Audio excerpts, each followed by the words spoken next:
ব্যারাকপুর লোকসভা কেন্দ্রের জাতীয় কংগ্রেস সমর্থিত বামফ্রন্ট মনোনীত সিপিআইএম প্রার্থী দেবদূত ঘোষের সমর্থনে বাইক র্যালি রোড শো হয়। এই রোড শো খড়দহ থানা থেকে কাছড়াপাড়া অবধি প্রায় 30 কিলোমিটার যায়। রোড শোয়ে অংশগ্রহণ করেছিলেন অসংখ্য কর্মী সমর্থকরা। এই রোড শোয়ের আনুষ্ঠানিক উদ্বোধন করেন বামফ্রন্টের চেয়ারম্যান বিমান বসু। এছাড়াও সেখানে ছিলেন নাট্যকার শিল্পী বিমল চক্রবর্তী, প্রাক্তন সাংসদ তরিৎ বরণ তোপদার, সিপিআইএম পশ্চিমবঙ্গ রাজ্য কমিটির অন্যতম সদস্য এবং সিপিআইএম উত্তর 24 পরগনা জেলা কমিটির সম্পাদক মণ্ডলীর সদস্য গার্গী চট্টোপাধ্যায়, সিপিআইএম পশ্চিমবঙ্গ রাজ্য কমিটির অন্যতম সদস্য সোমনাথ ভট্টাচার্য, সিপিআইএম উত্তর 24 পরগনা জেলা কমিটির অন্যতম সদস্য পারভেজ রহমান বিশ্বাস, পীর মোহাম্মদ বাপন সরকার সহ সিপিএমের সমর্থক, কর্মী, ছাত্র, যুবরা।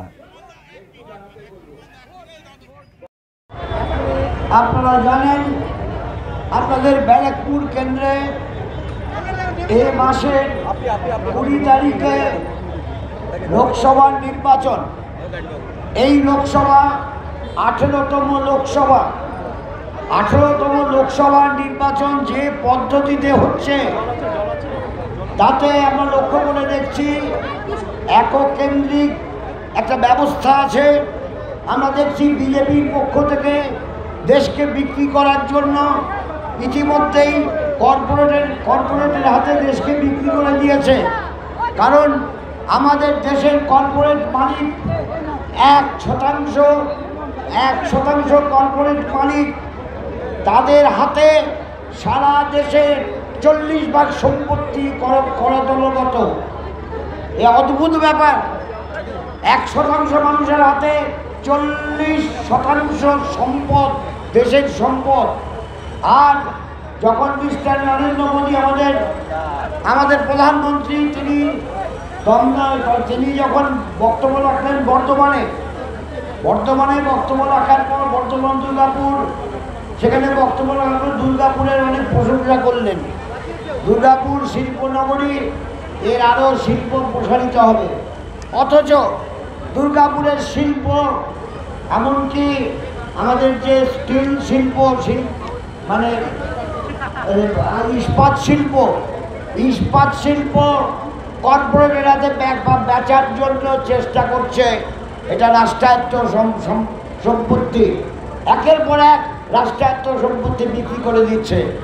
আর দেশের মানুষের মধ্যে দাঙ্গা ফাঁসা তা তৈরি করার চেষ্টা করে, সাম্প্রদায়িক বিভাজনের চেষ্টা করে।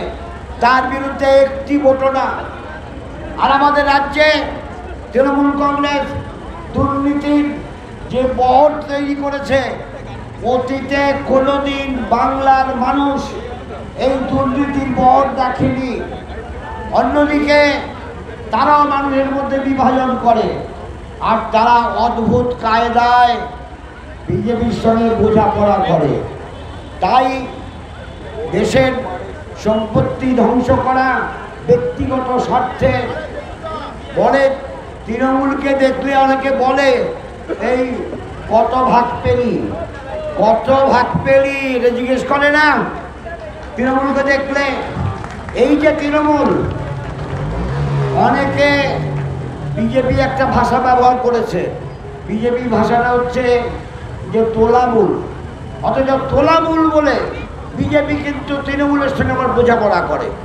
এই অবস্থায় দাঁড়িয়ে একদিকে বিজেপির বিরুদ্ধে দেশকে রক্ষা করতে, আরেকদিকে রাজ্যকে রক্ষা করতে, রাজ্যের মানুষকে রক্ষা করতে, রাজ্যের সংস্কৃতিকে রক্ষা করতে যদি কেবল বলে কেউ চোরটা বদমাস, এ শুনতে আর কানে ভালো লাগে না। রাজ্যটা হয়ে গেল চোরটা বদমাসদের। তাই তৃণমূলকেও একটা ভোট না। স্বাভাবিকভাবেই ব্যারাকপুর লোকসভা কেন্দ্রে বামফ্রন্ট মনোনীত জাতীয় কংগ্রেস সমর্থিত প্রার্থী কমরেড দেবদূত ঘোষকে রাস্তায় তিনি তারা চিহ্নে ভোট দিয়ে বিপুল ভোটে জয়ী করার জন্য প্রস্তুতি গ্রহণ করুন।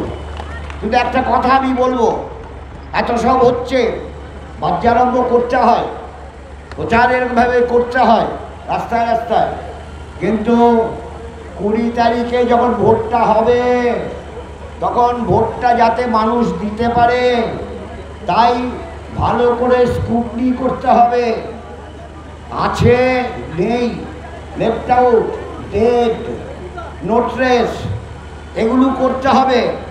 আর এগুলো করার পর যারা করছেন যেই এলাকায়, তাদের থেকে বুথে পোলিং এজেন্ট বসাতে হবে, আর তার সঙ্গে একটা রিলিফার ঠিক করতে হবে, তিনি ওইখানে কাজ করেছেন। বলছি এই জন্য নির্বাচনী সংগঠন ব্যতি রেখে নির্বাচনে জয়লাভ করা যায় না। অথচ এই ব্যারাকপুর বেল্টে, ব্যারাকপুর লোকসভা কেন্দ্রে এবার আমি যা লক্ষ্য করে দেখছি, বিজেপি, তৃণমূল তাদের প্রার্থী এবং প্রচার, অন্যদিকে আমাদের পার্টির প্রার্থী এবং প্রচার বামপন্থীদের পক্ষ থেকে কংগ্রেসের সমর্থনে তার যে কাজ চলছে, একে বাস্তবে রূপায়িত করতে আমাদের বুথ সংগঠনের উপর গুরুত্ব করতেই হবে। আর সেটা করতে পারলে ব্যারাকপুর লোকসভা কেন্দ্রে বিজয়ী হবে কমরেড দেবদূত ঘোষ।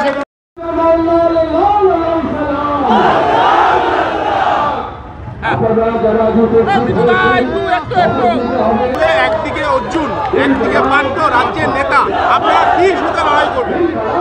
আমরা লড়াই করছি দেশকে বেচার নীতির বিরুদ্ধে, বিজেপির বিরুদ্ধে। আমরা লড়াই করছি আমাদের রাজ্যকে রসাতলে নিয়ে যাওয়ার তৃণমূলের বিরুদ্ধে। আমরা বিজেপি, সাম্প্রদায়িক বিজেপি, তার হাত থেকে দেশকে রক্ষা করতে চাই।